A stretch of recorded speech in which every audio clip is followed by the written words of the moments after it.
We've got some major injury updates to talk through for the New York Giants and the Pittsburgh Steelers as we get ready for this Monday Night Football matchup, a game that I am calling a must-win, obviously, for the Giants if they want to try to get this season back on track. We'll break that down as well as some keys to victory on today's show, but Jack Sperry, host of Steelers Talk here at Chat Sports. He's been talking a lot of noise to me, saying the Steelers are going to kill us, and you know what? I haven't been able to say much, because I don't know if I can rely on this football team to come through for me. But I can rely on the Giants now, real ones, to come through. The most liked video that Steelers Talk got this week was 704 likes. Let's be better than the Steelers Talk Yenzers. If you love the Giants and you want to show you are the superior fan base, hit that thumbs up icon.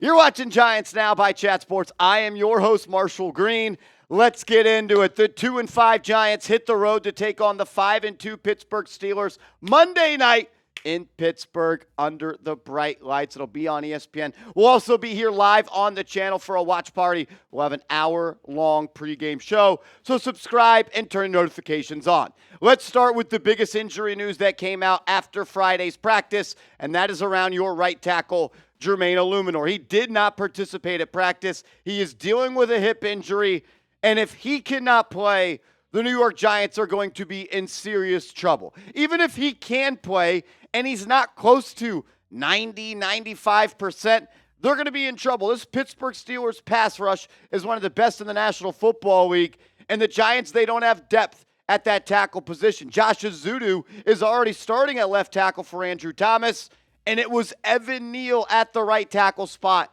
at Friday during practice with Jermaine Eluemunor unable to go. There is some thoughts now coming out, and Jermaine has spoke about Monday night, but I still believe that the Giants might be in some trouble because TJ Watt, in my opinion, is the best in the business, and he exclusively lines up over the right tackle. So whether or not it's Eluemunor at 100% or 90%, he's already going up against a future gold jacket guy. And if Evan Neal's return to football, after not playing at all this season, after having his season cut short last year due to injury, and his first game back is against TJ Watt, maybe we just all need to say a prayer for young Evan Neal. Look, Jermaine Eluemunor did say he is going to give it a go, and I expect him to. He's a competitor, and he wants to represent this city and this fan base. He says he's just sore. Let's just hope it's just that, and he's able to fight through it.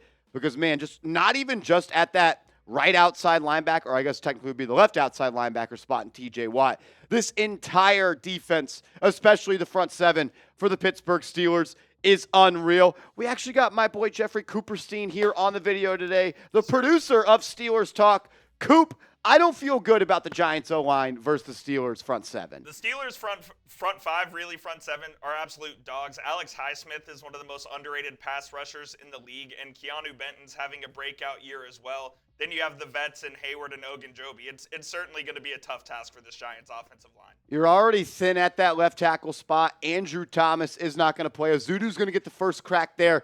And you really got him going up against Highsmith, who, Coop, I think it's overshadowed because of Watt, but he is still a dog in his own right. Absolutely. The Steelers signed him to a big extension this past offseason, and he definitely is one of the best pass rushers in the league as well. So good luck to Josh Ezeudu, and if Eluemunor plays against TJ Watt not at 100%, it might be a long night for the G-Men. And Cam Hayward, we know that he's a special player. We'll get a real inside look at how much this interior offensive line for the New York Giants has improved with the additions of Runyon and Van Roten. For the New York Giants, in their pass rush, Brian Burns and his game day status is also in question. I believe he's going to play. He's dealing with the groin and now Achilles injury. He actually had to be helped off the field by the trainers last week during the football game, and he did not participate at practice on Friday. They've kind of just been nursing this injury, the Giants medical staff, just trying to do whatever they can do to get him ready to play. And if the Giants have any chance to win this game, it's going to be because guys like Brian Burns, Dexter Lawrence, and Azeez Ojulari are able to wreck the game. There are some weaknesses across this Pittsburgh Steelers offensive line, and Brian Burns, who is putting together an amazing season, needs to come through, and he needs to be able to potentially have his best game of the season. He's already been great. He's fifth in solo tackles for outside edge rushers, 45th in assists, fifth in forced fumbles, third in stops, ninth in QB hurries. He's second in batted passes and 13th in total pressures with 27. Burns is having an amazing year, and you need him alongside the other dogs on this D-line to step up. This Pittsburgh Steelers offensive line can be taken advantage of. PFF has graded their pass blocking out as a unit at 58.9, the 25th best or the 7th worst, however you want to look at it, in the National Football League.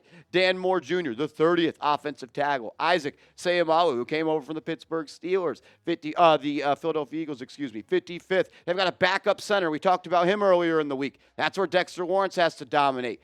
And the 29th offensive guard, and Broderick Jones, 71st out of 74th offensive tackles. Whether that's Ojulari, whether you want to exclusively have Burns lined up over him, I want to see number 0 wreck in this game, and you need number 97 right alongside of him to do his part. Ryan McCullum, a backup center. That's where Dexter Lawrence is going to be lining up. We know Sexy Dexy is the best in the business at the interior defensive line spot. Specifically, when you talk about the nose tackle spot, I'm going to go as far as to say, when you talk about non-quarterbacks, I think Dexter Lawrence is the best in the league. He has a greater gap between the first and second best player at that position than anybody else. The guy's got 29 pressures, 16 hurries, 9 sacks, 7 tackles for loss, 24 total tackles. He has been unreal.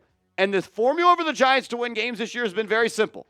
And the 2 games they have won, they have 15 sacks in those 2 games. You got to get after Russell Wilson if you want to walk out of there with a W. Some other injury news to monitor. Jamie Gillan did not participate at practice. I believe he will be on the inactive list again, so you have your backup punter there. Adoree Jackson now dealing with a neck injury, and Ty Summers an ankle. I'm not sure if any of these guys are actually going to play. Maybe Adoree Jackson. Limited participants at practice on Friday. Cor'Dale Flott, Tre Hawkins, and Dexter Lawrence. These guys are all going to play, but these 2 are injuries to monitor, Cor'Dale Flott and Tre Hawkins. We saw last week the Giants were extremely thin at that corner spot. They couldn't even bench Deonte Banks after he didn't give effort because Flott and Hawkins were already hurt, and they were extremely thin there. And we know George Pickens is one of the best in the business, so you need your corners to be healthy and be able to play some football at a high level. Full participants at practice on Friday, Bryce Ford-Wheaton and Jalin Hyatt. I believe Bryce Ford-Wheaton missed the last game, maybe the last 2 games. Jalin Hyatt cracked a rib this past Sunday. Some people thought he was going to miss a couple of games. Already a full participant back at practice. Maybe he can come through in an explosive way on Monday Night Football. That would be big for this offense, who right now is in desperation mode when it comes to creating chunk plays. Coming up next, we've got the full injury report for the Pittsburgh Steelers, and I got 4 keys to victory for the New York Football Giants. We're going to break those down, but first, I got to tell you guys about our proud new sponsor, DraftKings. It's kind of a secret, though, because here at Chat Sports, I also host our Knicks channel, and I was told to maybe not put it on the Giants channel, but I wanted you guys to get an inside look and be able to get $200 for free. The NBA is finally back. A new season means new ways to get into the action at DraftKings Sportsbook, an official sports betting partner of the NBA. Who's draining threes from beyond the arc? Who's crashing the boards and grabbing rebounds? Get behind your favorite players and the prop bets you can make on DraftKings, the home of NBA player props. First time, new DraftKings customers bet $5 to get $200 in bonus bets instantly. Every point counts with DraftKings Sportsbook. Download the DraftKings Sportsbook app and use code NIXCHAT. That's code NIXCHAT for new customers to get $200 in bonus bets when you bet just $5. Only on DraftKings, the crown is yours. Gambling problem? Call 1-800-GAMBLER. In New York, call 8778-HOPE-NY or text HOPE-NY to 467-369. In Connecticut, help is available for problem gambling. Call 888-789-7777. Visit ccpg.org. Please play responsibly. On behalf of Boot Hill Casino and Resort in Kansas, 21 plus age and eligibility varies by jurisdiction. Void in New Hampshire, Oregon, Ontario. Bonus bets expire 168 hours after issuance. For additional terms and responsible gambling resources, see dkng.co/BBALL. It is Friday Night Knicks, and my guy Smitty, producer of this channel, he's got a same-game parlay, and he's actually rolling with the Knicks. He's got Knicks money line, Knicks race to 10 points, keep you on the edge of your seat. That guy is a degen. And the Pacers team total under 110.5. Check them out. Plus 700. Bet $5 to get $200 in bonus bets. All that information is clickable down in the comments and description of today's show.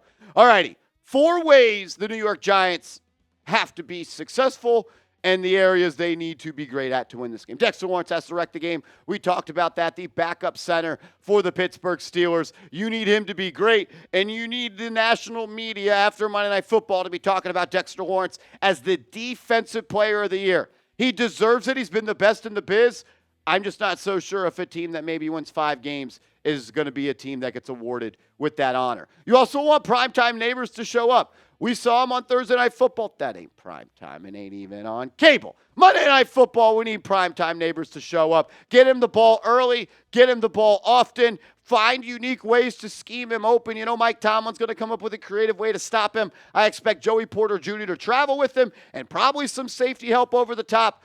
Daboll's been really creative in ways to get neighbors open. I want to see that continue to happen. You also got to stop the run on 1st and 2nd down for the Pittsburgh Steelers. The New York Giants have actually been good on 3rd down this year when they can let their pass rushers pin their ears back, but they have allowed at the top of the league when it comes to explosive runs. They are the worst team in the NFL in yards per carry. If the Steelers are able to operate in 2nd and short, when they can take chunk shot plays and they can throw that moon ball from Wilson to Pickens, the New York Giants are going to be in trouble. It needs to be 3rd and long, and you need to take advantage of that lackluster Steelers offensive line. And the matchup that I think everybody's going to be keeping their eyes on, and if they're not, they should be, is Deonte Banks versus George Pickens.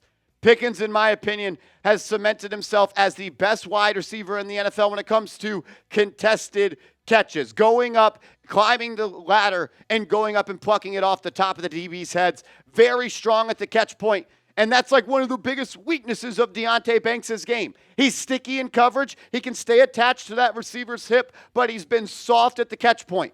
And everybody that loves this football team saw the lack of effort that Deonte Banks gave last week. Dexter Lawrence spoke to the media about it, said it won't happen again. We're going to handle it in the locker room. I want Deonte Banks to play with a chip on his shoulder, some pride inside his chest, and make everyone know that he will do whatever it takes to win a football game. It's going to be 3 versus 14. Hopefully the New York Giants, they win those matchups. They do these 4 things, I think they can win the game. So the injury report for the New York Giants and Pittsburgh Steelers game. For the Steelers side, Coop, let the Giants now real ones know what's going on here. Yeah, Roman Wilson only been active for 1 game this year and had another setback with his hamstring. He's not going to play. It sounds like Zach Frazier and Nick Herbig both aren't going to play either. The Steelers have their bye next week, so those guys probably are going to be out. Isaac Seumalo and Cam Hayward should be good. They're just veteran rest guys, so they should be good for Monday Night Football. And then you have Deshaun Elliott, who's been one of the best safeties in the league this year. He's been fantastic for the Steelers. He's limited with the back, so that popped up and is a little concerning. Tyler Matakevich is just a special teams guy, so nothing to really write home about there. Then Cor'Dale Patterson has missed the last couple of games with an ankle. The Steelers have used him a little bit in both the pass and the run game this year, as well as the kick returner, so that one could be one of note to watch for the Giants as well. Man, you kind of just forget, like, the Steelers are just continuously one of the deepest rosters in the National Football League. Credit to them, credit to their organization, and they're always well coached. Look, the formula for the Giants is simple. Get after Russell Wilson. If you let them establish the run and Russell Wilson throw the ball down the field, it's going to be a long night under the bright lights. It's going to be hard to generate points. Steelers defense is good. Giants offense is stuck in the mud right now. They need someone to step up if we're going to win this game. Who do you got? The New York Football Giants, the Pittsburgh Steelers. Can Daniel Jones get his first win not on a Sunday in his NFL career? I think it'd be pretty cool. I think it would be pretty cool. Maybe he throws a touchdown on prime time. He hasn't done it in over 1,000 days. Make sure you are following me over on social media. I'm on Twitter at @MarshallGreen_ and IG, same handle. Hit me up over there, and let's go Big Blue.